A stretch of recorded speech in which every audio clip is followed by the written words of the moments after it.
Hi there, Lori Lamont here, Female Empowerment EFT, and I want to share with you the 4 non-diet and exercise related factors that could be really affecting your ability to lose the weight and keep it off. So the first factor is stress. And I know that we hear a lot about stress, but here's the thing. If you're stressed, you're if you're experiencing stress, worry, anxiety, any feelings like that, then what's happening is your brain is producing extra cortisol. It's pumping it to the body, and it thinks that you're in grave danger. So it's shutting down all of those non-essential body and brain functions. Why is this important? Well, if you're stressed, it's closing down, it's slowing down, or it's shutting down your digestion, your metabolism, your ability to heal internally. Now, if you are, if you're on a weight loss journey, you need your digestion and your metabolism to be working properly, right? Not to mention, who doesn't want internal healing to be functioning? So that's that. And if you're in that if you're in that state, as far as your brain is concerned, non-essential brain functions, we're talking about creativity, rationalization, compassion, reasoning, all these wonderful parts of your brain that make you you, they all get shut down also. So that's the first factor, is stress. The second factor is mindset. And again, I know that there's a lot of attention gets spent on mindset. Hear me out. Let's say that there were 2 women, okay? Let's say that there's woman 1 and woman 2, okay? And let's say that they're twins, they have the same exact body, and they're eating the same foods and they're doing the same workouts. Now, what's happening is, let's say that woman 1, when she's eating her food, she's feeling deprived. She is feeling like she wants to reward herself. She is feeling like she's missing out on something. She is really not enjoying her food. She's only eating it because she should eat it or she has to eat it. Not a fun thing for her. Woman 2, however, she's looking at this new diet with curiosity.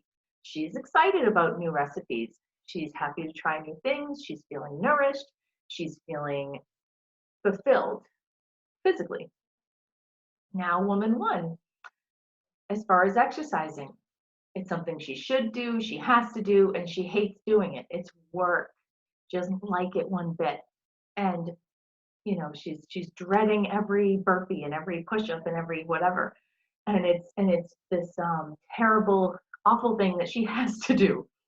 Whereas woman 2, she's looking at it from the perspective of, wow, look what my body can do this week as opposed to last week.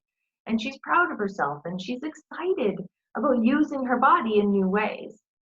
And then woman 1, let's see, when she looks at herself in the mirror, she's probably beating the crap out of herself. She's talking about how fat she is, how big her ass is, or whatever. She's saying all sorts of things about herself. Woman 2, on the other hand, is looking at herself in the mirror and she's saying, wow, I love this. And maybe she doesn't love every part of her body, but she's acknowledging that she's changing, she's on a journey, she's proud of herself. So if it were all just about as simple as calories in and calories out, then they would both lose the same amount of weight and have the same body. But they're not going to. You know this deep down. When you feel like something is work and it's terrible and you hate it, it's an uphill battle. It is awful. And there's no support, there's no ease, there's nothing fun about it, right? I'm sure you've experienced something in this way. It's awful. Whereas woman 2, it's almost like she's going with the flow. She's going downstream. She's being supported. She's enjoying herself. She's more likely to make this into a complete life change. Whereas woman 1 is going to do this for a while until she gets somewhere, and then she's going to go right back to wherever she was before, because this is not where she wants to be. She's not in that mindset. right? So mindset's very important. Number 3 is your subconscious mind and how it's protecting you. And let me explain this because this is the one that gets a little bit deeper. If your subconscious mind has a belief system, is convinced that you being a size 6 or a size 8 or whatever size you want to be, that being that size or being that weight is unsafe. And let me explain. When we feel like, let's see, let me back up. Most of the women I work with, especially for weight loss, but not just weight loss, when we start talking about, let's say for an example for weight loss, we say, even though I'd love to weigh 130 pounds or feet, whatever, part of me is afraid of.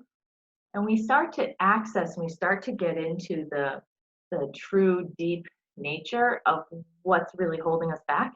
And what we tend to learn, I mean, I've heard it all. Ultimately, though, if your subconscious mind believes that it's unsafe to lose the weight, it will do whatever it can in its power to stop you from losing the weight. And if you do lose the weight anyways, if you do that uphill battle, right, and you lose the weight anyways, it's coming right back because it's not staying that way. Let's say that as a child or as a young, maybe a teenager, you were whistled at walking down the street, or maybe there was sexual abuse, or maybe there was sexual harassment, or maybe just the thought of being attractive, attracting attention from the opposite sex is just feels icky to you. If there's any level of discomfort with the idea of being that size or that weight, your subconscious mind does not want you to go there. So you can fight it all you want, but at the end of the day, once you're not paying attention, your subconscious is going to bring in, emotional eating. Next thing you know, you ate a whole bag of Oreos. You don't know what the hell happened. Or you're not sleeping, you're getting up in the middle of the night, you're eating, that's when we have procrastination, all sorts of self-sabotage. But ultimately, it's because your subconscious doesn't feel like it's safe. And until your subconscious is on board and believes that what you're doing is safe, you're on the uphill battle, unfortunately. The fourth non-diet and exercise factor is your childhood programming. Were you rewarded with food? Were you punished with food? So many people were in the clean plate club. They had to eat everything on their plate.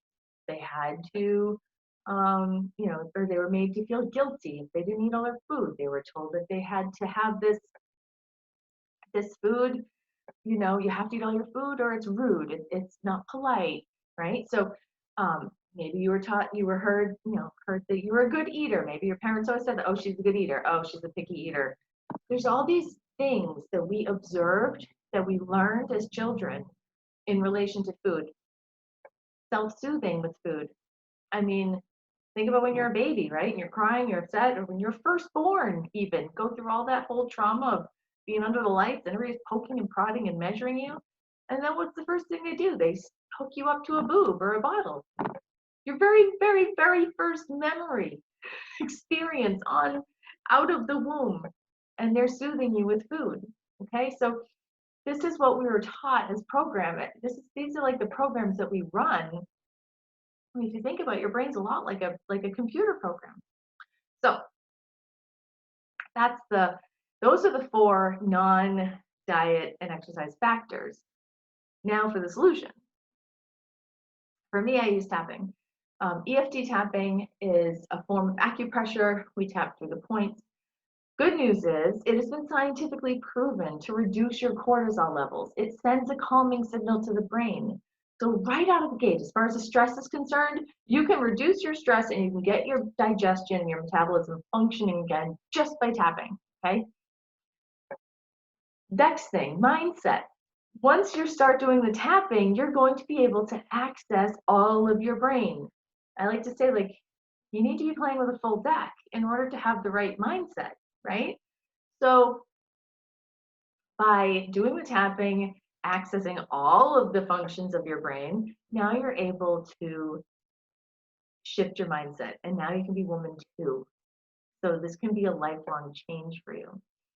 The next one, which is the subconscious not feeling safe, that's where you would need to work with an EFT practitioner, somebody who's skilled and probably trauma informed, because oftentimes there's different levels of trauma that we've experienced. It doesn't have to be some extreme trauma, but sometimes it is. And ultimately, if your subconscious is convinced that that weight is protecting you, it's going to do whatever it can to keep it on. So getting into the subconscious is probably the most important thing. And then the last one, sorry, I had to breathe.